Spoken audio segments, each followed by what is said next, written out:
జాతీయ party Telugu Desam party అధ్యక్షులు నారా చంద్రబాబు నాయుడు గారి ఆదేశాల మేర కూడా ప్రతి వారం శుక్రవారం నాడు భీమవరం నియోజకవర్గ ఇన్ఛార్జి మాజీ ఎంపీ శ్రీమతి తోట సీతారామలక్ష్మి గారు ఆధ్వర్యంలో మరి గ్రీన్వెన్స్ అనేది పెద్ద ఎత్తున జరుగుతుంది. దీనికి భీమవరం నియోజకవర్గ స్థాయిలో పట్టణ స్థాయిలో కూడా వచ్చి ప్రజలు మహిళలు అందరూ వాళ్ళ సమస్యలు చెప్పుకోవడం జరుగుతుంది.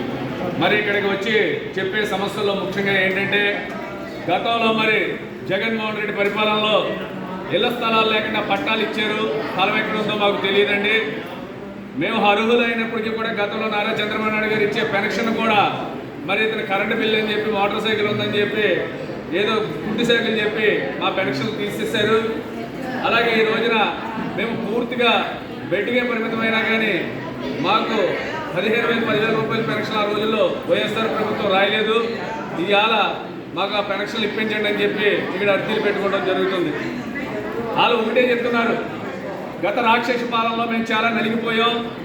ఇవాళ కూటమి ప్రభుత్వం అధికారంలోకి వచ్చాక ఈ 2 సంవత్సరాల్లో కూడా నారా చంద్రబాబు నాయుడు గారు, కొణిదెల పవన్ కళ్యాణ్ గారు, నారా లోకేష్ గారు నిరంతరం ప్రజల మధ్య నుండి నాయకులందరినీ కూడా కూటమి నాయకులే ప్రజల సమస్యలు తీర్చే విధంగా పనిచేయమంటున్నారు. ఇది ఎంత మేము చూసి మా కష్టాన్ని ముందు వచ్చి చెప్పుకోవడం జరుగుతుంది. మా కష్టాలు తీర్చండి అని చెప్పి అడుగుతూ జరుగుతుంది. మరి వైఎస్ఆర్ ప్రభుత్వం అధికారంలో ఉన్నప్పుడు దేశం ఎంత అభివృద్ధి చేయలేదు, సంక్షేమాన్ని కూడా పుట్టిపరిచేసిన ఆనాడు వైఎస్ఆర్ పార్టీ పాలకులు ఈ రోజున మరి 2 సంవత్సరాలు ఎన్నుకోవడం అని చెప్పి కూటమి ప్రభుత్వాన్ని విమర్శిస్తున్నారంటే మరి జగన్మోహన్ రెడ్డి సిగ్గులేనితనానికి మరి నిజంగా చెప్పాలంటే రాష్ట్ర ప్రజలందరూ కూడా హర్షిస్తలేదు. ఎందుకంటే ఇవాళ కూటమి ప్రభుత్వం అభివృద్ధిని చూసి ఏదైనా సరే జగన్మోహన్ రెడ్డి సిగ్గు తెచ్చుకోవాల్సిన అవసరం ఎంతైనా ఉంది. రాష్ట్రంలో గత 5 సంవత్సరాలు కూడా ఒక యువకుడికి ఉద్యోగం ఇవ్వలేదు, ఒక మహిళలకి వితంతు పెన్షన్ ఇవ్వలేదు, ఒక ఇల్లు లేనటువంటి వారికి ఇల్లు లేదు. మరి అన్నీ కూడా నట్టేట్లా ముంచేసి ఈ రాష్ట్రాన్ని కుంటుపరిచిన జగన్మోహన్ రెడ్డి ఇవాళ వచ్చి మరి ప్రజల్ని మోసపూర్వకమైన మాటలు చెప్పి మాయ మాటలు చెప్పి మళ్ళీ అధికారంలో చేపడదాం అనుకుంటున్నాడు. గతంలోనే మీరు పాదయాత్రను పెట్టి గుద్దులు పెట్టి అధికారంలోకి వచ్చిన గుద్దులు ఈ రోజుకి కూడా గాయాలు మార్చుకోలేకపోతున్నారు. ఇప్పటికీ కూడా కూటమి ప్రభుత్వం ఆ గాయాలు మాపే విధంగా పరిపాలన కొనసాగిస్తుంది. గాయం తగ్గించే వాళ్ళకి ఓట్లు వేస్తారు, అధికారాన్ని తీసుకొస్తారు తప్ప గాయపరిచే వాళ్ళకి ఓట్లే ఈ రాష్ట్ర ప్రజలు. అది గమనించవలసిన అవసరం జగన్మోహన్ రెడ్డి ఎంతైనా ఉంది.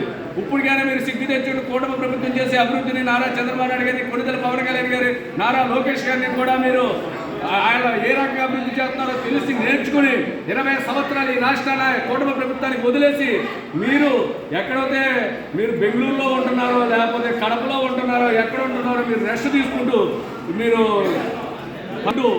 20 సంవత్సరాలు మీరు పరిపాలన విధానాలు నేర్చుకొని అప్పుడు ఏమైనా వచ్చి ఓటు అడగండి అని చెప్పి మేము భీమవరం పట్టణ తెలుగుదేశం పార్టీ తరఫున కోరుకుంటున్నాం.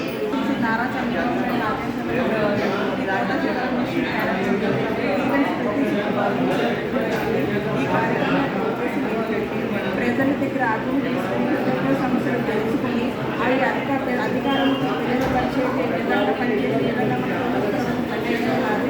ప్రజలందరూ సమస్యలు తీసుకునే విధంగా మనం ఆ అర్జీలు వృద్ధాప్య పెన్షన్లు కానివ్వండి, వితంతు పెన్షన్లు కానివ్వండి, సీఎం డిఫెన్స్ కానివ్వండి, ఎన్ఓసీ కానివ్వండి, అలాగే ఇళ్ల స్థలాలు కానివ్వండి, ప్రతి సమస్య కూడా మన తోట సీతారామలక్ష్మి గారు వారి యొక్క కార్యాలయంలో సమస్య పరిష్కరించే విధంగా పనిచేస్తున్నారు. అలా